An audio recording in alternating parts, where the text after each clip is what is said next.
Lukas pasal 11 ayat 1 sampai dengan 54. Lukas pasal 11 ayat 1 sampai 13. Hal berdoa.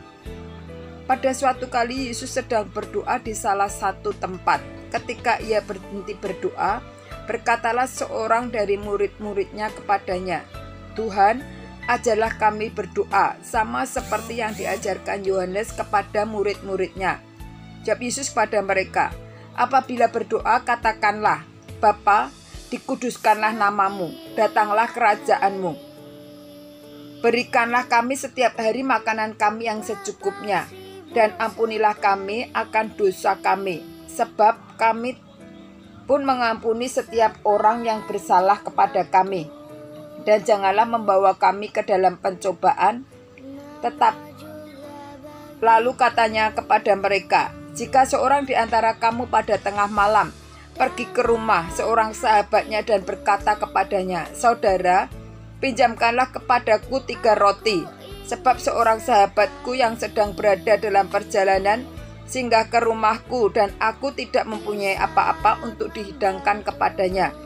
Masakan ia yang di dalam rumah itu akan menjawab, 'Jangan mengganggu aku. Pintu sudah tertutup dan aku serta anak-anakku sudah bangun. Aku tidak dapat bangun dan memberikannya kepada saudara.' Aku berkata kepadamu, sekalipun ia tidak mau bangun dan memberikannya kepadanya, kepada orang itu adalah sahabatnya. Karena orang itu adalah sahabatnya, namun karena sikapnya yang tidak malu itu, ia akan bangun juga dan memberikannya kepadanya apa yang diperlukannya. Oleh karena itu aku berkata kepadamu, mintalah, maka akan diberikan kepadamu. Carilah, maka kamu akan mendapat. Ketoklah, maka pintu akan dibukakan bagimu. Karena setiap orang yang meminta menerima, dan setiap orang yang mencari mendapat, dan setiap orang yang mengetok baginya pintu dibukakan. Bapa manakah di antara kamu jika anaknya minta ikan daripadanya akan memberikan ular kepada anaknya itu ganti ikan? Atau jika ia minta telur akan memberikan kepadanya kalajengking? Jadi jika kamu yang jahat tahu memberi pemberian yang baik kepada anak-anakmu, apalagi Bapamu yang di surga, ia akan memberikan Roh Kudus kepada mereka yang meminta kepadanya." Lukas pasal 11 ayat 14 sampai dengan 21. Yesus dan Beelzebul. Pada suatu kali Yesus mengusir dari seorang suatu setan yang membisukan. Ketika setan itu keluar, orang bisu itu dapat berkata-kata, maka heranlah orang banyak. Tetapi ada di antara mereka yang berkata, "Ia mengusir setan dengan kuasa Beelzebul, penghulu setan." Ada pula yang meminta suatu tanda dari surga kepadanya untuk mencobai dia. Tetapi Yesus mengetahui pikiran mereka lalu berkata, "Setiap kerajaan yang terpecah-pecah pasti binasa, dan setiap rumah tangga yang terpecah-pecah pasti runtuh. Jikalau iblis itu juga terbagi-bagi dan melawan dirinya sendiri, bagaimana kerajaannya dapat bertahan? Sebab kamu berkata bahwa aku mengusir setan demi kuasa Beelzebul. Jadi jika aku mengusir setan dengan kuasa Beelzebul, dengan kuasa apakah pengikut-pengikutku mengusirnya? Sebab itu merekalah yang akan menjadi hakimmu. Tetapi jika aku mengusir setan dengan kuasa Allah, maka sesungguhnya kerajaan Allah sudah datang kepadamu. Apabila seorang yang kuat dan yang lengkap bersenjata menjaga rumahnya sendiri, maka amanlah segala miliknya. Tetapi jika seorang yang lebih kuat daripadanya menyerang dan mengalahkannya, maka orang itu akan merampas perlengkapan senjata yang diandalkannya dan akan membagi-bagikan rampasannya.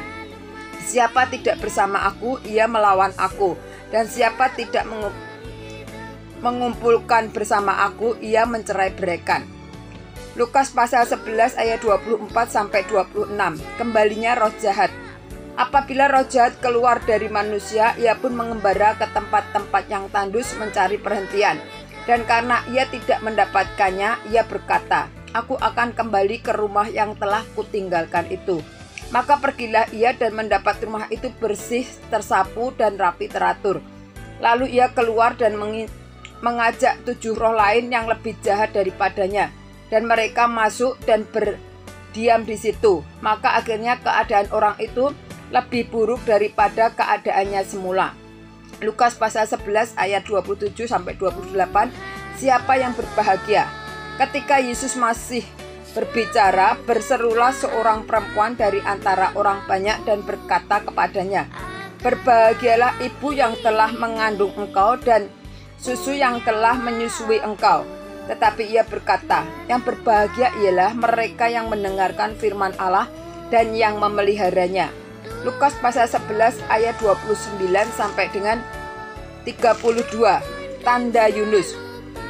Ketika orang banyak mengerumuninya, berkatalah Yesus, "Angkatan ini adalah angkatan yang jahat. Mereka menghendaki suatu tanda, tetapi kepada mereka tidak akan diberikan tanda-tanda selain tanda Nabi Yunus. Sebab seperti Yunus menjadi tanda untuk orang-orang Niniwe, demikian pula lah Anak Manusia akan menjadi tanda untuk angkatan ini.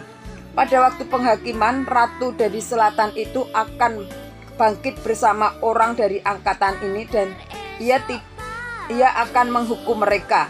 Sebab ratu itu datang dari ujung bumi untuk mendengarkan hikmat Salomo, dan sesungguhnya yang ada itu lebih daripada Salomo. Pada waktu penghakiman, orang-orang Niniwe akan bangkit bersama angkatan ini, dan mereka akan menghukumnya. Sebab orang-orang Niniwe itu bertobat waktu mereka mendengarkan pemberitaan Yunus, dan sesungguhnya yang ada di sini lebih daripada Yunus. Lukas pasal 11 ayat 33 sampai 36. Pelita tubuh. Tidak seorang pun menyalakan pelitanya lalu meletakkannya di kolong rumah atau di bawah gantang, melainkan di atas kaki dian, supaya semua orang yang masuk dapat melihat cahayanya. Matamu adalah pelita tubuhmu. Jika matamu baik, teranglah seluruh tubuhmu. Tetapi jika matamu jahat, gelaplah tubuhmu. Karena itu perhatikanlah supaya terang yang ada padamu jangan menjadi kegelapan. Jika seluruh tubuhmu terang dan tidak ada bagian yang gelap, maka seluruhnya akan terang. Sama seperti apabila pelita menerima engkau dengan cahayanya. Lukas pasal 11 ayat 37 sampai 54. Yesus mengecam orang-orang Farisi dan ahli-ahli Taurat. Ketika Yesus selesai mengajar, seorang Farisi mengundang. Dia akan makan di rumahnya. Maka masuklah ia ke rumah itu, lalu duduk makan. Orang Farisi itu melihat hal itu dan ia heran, karena Yesus tidak mencuci tangannya sebelum makan. Tetapi Tuhan berkata kepadanya, "Kamu orang-orang Farisi, kamu membersihkan bagian luar dari cawan dan pinggan, tetapi bagian dalammu penuh terampasan dan kejahatan. Hei orang-orang bodoh, bukankah Dia yang menjadikan bagian luar, Dia juga yang menjadikan bagian dalam? Akan tetapi berikanlah isinya sebagai sedekah, dan sesungguhnya semuanya akan menjadi bersih bagimu. Tetapi celakalah kamu, hai orang-orang Farisi, sebab kamu membayar persepuluhan dari selasih, ingga dan segala jenis sayuran, tetapi kamu mengabaikan keadilan dan kasih Allah. Yang satu harus dilakukan dan yang lain jangan diabaikan. Celakalah kamu, hai orang-orang Farisi, sebab kamu suka duduk di tempat terdepan di rumah ibadat dan suka menerima penghormatan di pasar. Celakalah kamu, sebab kamu sama seperti kubur yang tidak memakai tanda. Orang-orang yang berjalan di atasnya tidak mengetahuinya." Seorang dari antara ahli-ahli Taurat itu menjawab dan berkata kepadanya, "Guru, dengan berkata demikian, engkau menghina kami juga." Tetapi ia menjawab, "Celakalah kamu juga, ini ahli-ahli Taurat, sebab kamu meletakkan beban-beban yang tak terpikul pada orang, tetapi kamu sendiri tidak menyentuh beban itu dengan jari satu pun. Celakalah kamu, sebab kamu membangun makam nabi-nabi, tetapi nenek moyangmu telah membunuh mereka. Dengan demikian kamu mengaku bahwa kamu membenarkan perbuatan-perbuatan nenek moyangmu, sebab mereka telah membunuh nabi-nabi dan kamu membangun makamnya. Sebab itu hikmat Allah berkata, Aku akan mengutus kepada mereka nabi-nabi dan rasul-rasul dan separuh dari antara nabi-nabi dan rasul-rasul itu akan mereka bunuh dan mereka aniaya, supaya dari angkatan itu dituntut darah semua nabi yang telah tertumpah sejak dunia dijadikan, mulai dari daerah Habil sampai dengan daerah Sakaria yang telah dibunuh di antara mezbah dan rumah Allah. Bahkan aku berkata kepadamu, semuanya ini akan dituntut dari angkatan ini. Celakalah kamu, hai ahli-ahli Taurat, sebab kamu telah mengambil kunci pengetahuan. Kamu sendiri tidak masuk ke dalam, dan orang yang berusaha untuk masuk ke dalam kamu halang-halangi.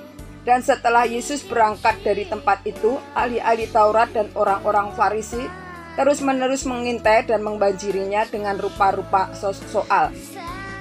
Untuk itu mereka berusaha memancingnya, supaya mereka dapat menangkapnya berdasarkan sesuatu yang diucapkannya.